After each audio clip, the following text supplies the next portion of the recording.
ನಮಸ್ಕಾರ ಸ್ನೇಹಿತರೆ.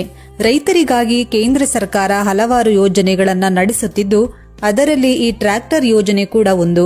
ರೈತರಿಗೆ ಕಡಿಮೆ ಬೆಲೆಯಲ್ಲಿ ಟ್ರ್ಯಾಕ್ಟರ್ ಖರೀದಿಸಲು ಸರ್ಕಾರ ಸಬ್ಸಿಡಿ ಯೋಜನೆಯನ್ನು ಪ್ರಾರಂಭಿಸಿದ್ದು, ಈ ಯೋಜನೆಯು ರೈತರಿಗೆ ಸಬ್ಸಿಡಿ ಮುಖಾಂತರ ಟ್ರ್ಯಾಕ್ಟರ್ ಖರೀದಿಸಲು ಸಹಾಯ ಮಾಡುತ್ತದೆ. ಸಬ್ಸಿಡಿ ಟ್ರ್ಯಾಕ್ಟರ್ಗಳು ರೈತರಿಗೆ ತುಂಬಾ ಉಪಯುಕ್ತ. ಕೇಂದ್ರ ಸರ್ಕಾರ ಪ್ರಾರಂಭಿಸಿರುವ ಈ ಸಬ್ಸಿಡಿ ಯೋಜನೆಯ ಮೂಲಕ ರೈತರು ಟ್ರ್ಯಾಕ್ಟರ್ ಖರೀದಿಸುವಾಗ ಸಬ್ಸಿಡಿಗೆ ಅರ್ಜಿಯನ್ನು ಸಲ್ಲಿಸಬಹುದು.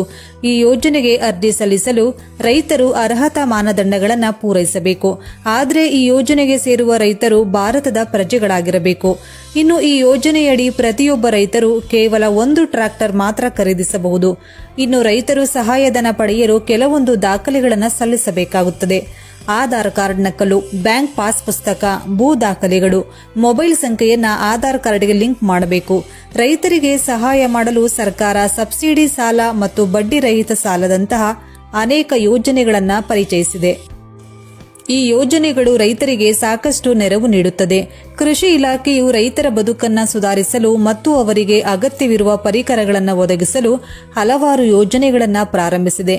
ಕರ್ನಾಟಕ ರೈತರು ಅರ್ಹತಾ ಮಾನದಂಡಗಳನ್ನು ಪೂರೈಸುವ ಮುಖಾಂತರ ಮತ್ತು ಅಗತ್ಯ ದಾಖಲೆಗಳನ್ನು ಸಲ್ಲಿಸುವ ಮೂಲಕ ಈ ಯೋಜನೆಯನ್ನು ಪಡೆಯಬಹುದು.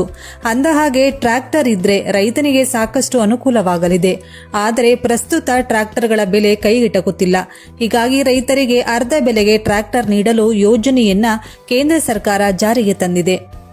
ಪಿಎಂ ಕಿಸಾನ್ ಟ್ರ್ಯಾಕ್ಟರ್ ಯೋಜನೆಯಡಿ ಟ್ರ್ಯಾಕ್ಟರ್ ಖರೀದಿಯ ಮೇಲೆ 50% ಟ್ರ್ಯಾಕ್ಟರ್ಗಳನ್ನು ಖರೀದಿಸಲು ಸಾಧ್ಯವಿದೆ.